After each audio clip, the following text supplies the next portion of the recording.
Introdução. E se um político de alto escalão fosse, na verdade, um peão programado por corporações para obedecer a ordens ocultas, sem sequer saber que está sendo controlado?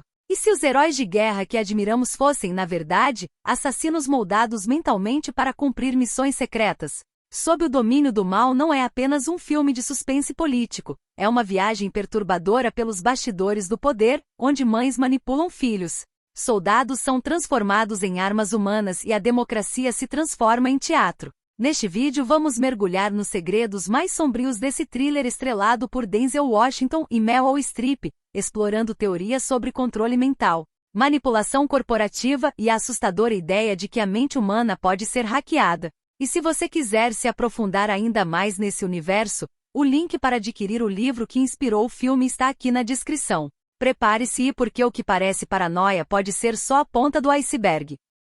Sinopse completa. Sob o domínio do mal, alerta de spoilers. O filme começa com uma operação militar americana durante a Guerra do Golfo, na qual uma patrulha liderada pelo Major Bennett Marco, interpretado por Denzel Washington, é emboscada. Entre os soldados da unidade está o sargento Raymond Shaw, vivido por Leo Serriber, que após o suposto ataque inimigo, é condecorado como herói por supostamente salvar seus companheiros em um ato de bravura extrema. Após retornarem para casa, Shaw se transforma numa celebridade política, ascendendo rapidamente no cenário americano, impulsionado principalmente pela sua mãe, a influente e manipuladora senadora Eleanor Prentice Shaw, interpretada por Meryl Streep. Vários anos após os eventos traumáticos do Golfo, Marco começa a sofrer intensas crises de ansiedade e pesadelos frequentes, nos quais ele vê versões confusas e perturbadoras dos acontecimentos daquela missão fatídica. Nesses pesadelos, Marco testemunha cenas estranhas de lavagem cerebral, experimentos médicos e assassinatos frios,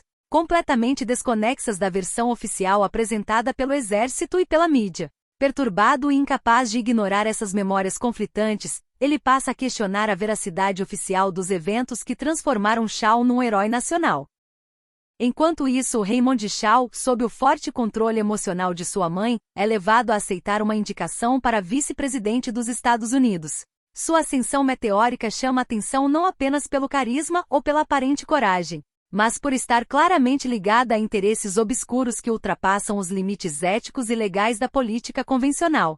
Marco, profundamente angustiado por suas memórias distorcidas e visões que começam a ganhar contornos de realidade, decide investigar a fundo os acontecimentos daquela noite. Ao se aprofundar, descobre uma trama sinistra, revelando a existência de um experimento secreto conduzido por uma megacorporação chamada Manchurian Global, empresa influente que atua no ramo militar e farmacêutico. Marco logo percebe que ele e os demais soldados foram vítimas de um elaborado programa de controle mental. Durante o tempo em que estiveram desaparecidos, foram submetidos a sessões de lavagem cerebral que implantaram falsas memórias e condicionaram comportamentos específicos ativados por comandos pré-determinados. Shaw, especificamente, foi programado para se tornar um candidato manchuriano, um indivíduo totalmente controlado e inconsciente de suas ações, pronto para agir sob ordens ocultas quando ativado por comandos pré-definidos. Os objetivos dessa conspiração eram extremamente ambiciosos: levar Shaw à Casa Branca e garantir que, sob seu comando indireto, a Manchurian Global pudesse controlar a política americana e seus contratos de defesa militar. Marco encontra resistência ao tentar denunciar suas suspeitas. Inicialmente é visto como perturbado ou paranoico por superiores e ex-companheiros. Entretanto, com o avanço de sua investigação, obtém provas contundentes da conspiração, descobrindo que até mesmo ele próprio também foi condicionado a cumprir certas ordens sem questioná-las.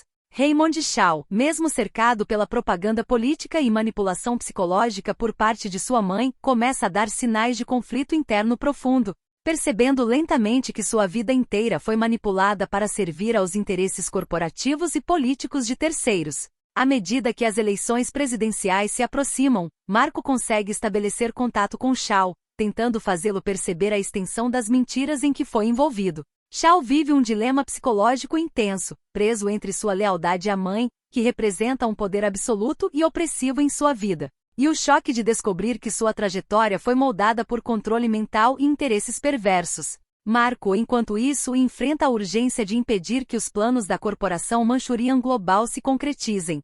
sabendo que o futuro do país e a liberdade individual de milhares de pessoas estão ameaçados caso Shao assuma o poder. No clímax dramático durante a convenção do partido em que Shao está sendo oficialmente anunciado como candidato a vice-presidente, Marco percebe que tanto ele quanto Shao foram ativados para cumprir missões específicas e destrutivas naquela mesma noite. Marco deveria assassinar o presidente abrindo caminho para Shao assumir o poder. Ambos lutam internamente para resistir ao controle psicológico implantado em suas mentes. Os eventos finais revelam uma série de conspirações políticas, assassinatos planejados e uma assustadora rede de manipulação e controle que atinge profundamente a estrutura política e econômica. No fim, Marco elimina Shao e sua mãe. Herança programada, quando o poder vale mais que a liberdade dos filhos. A teoria de que políticos e magnatas submeteriam seus próprios filhos a programas secretos experimentais, buscando aprimoramentos como inteligência superior, força física, resistência psicológica ou capacidade estratégica, revela uma distorção extrema do instinto parental em nome do poder. Nessa lógica, os filhos se tornam peças sacrificáveis em tabuleiros geopolíticos maiores, não por desprezo, mas por uma ambição cega travestida de legado. O amor é substituído pela utilidade, e a linhagem é moldada como ferramenta de dominação. Esses programas secretos, muitas vezes associados a experimentos de controle mental, manipulação genética ou treinamento psicológico extremo, pressupõem que a elite estaria disposta a violar princípios éticos profundos desde que os resultados reforcem seu domínio. A esperança por trás dessa entrega é que o filho transformado herde não só os privilégios da família, mas se torne uma arma viva para perpetuar sua influência. Esse cenário encontra um espelho direto na relação entre Raymond Shao e sua mãe, e sob o domínio do mal Eleanor Prentice Shao não vê o filho como um ser autônomo, mas como uma extensão de sua vontade política. Ao permitir, ou até mesmo orquestrar, que Raymond fosse programado para se tornar um candidato manchuriano, ela aceita a ideia de que vale mais um filho controlado e funcional do que um ser humano livre e imperfeito. O sacrifício da liberdade e da identidade de Raymond é justificado, aos olhos dela, pela nobreza do fim, colocar alguém no topo do poder sob seu controle. Esse paralelo ressalta uma reflexão inquietante: o verdadeiro terror não é a manipulação mental em si, mas o fato de que ela pode nascer do amor distorcido de um pai ou mãe que deseja vencer a qualquer custo. Mortes convenientes, quando o silêncio é a arma dos poderosos. A ideia de que os poderosos, sejam corporações, governos ou setores do exército, possam eliminar opositores simulando mortes por causas naturais revela uma face sombria do controle institucional, o assassinato silencioso e conveniente. Diferente da violência explícita, que gera indignação pública, a morte disfarçada sob aparência de infarto, acidente ou suicídio é mais eficiente, menos rastreável e socialmente digerível.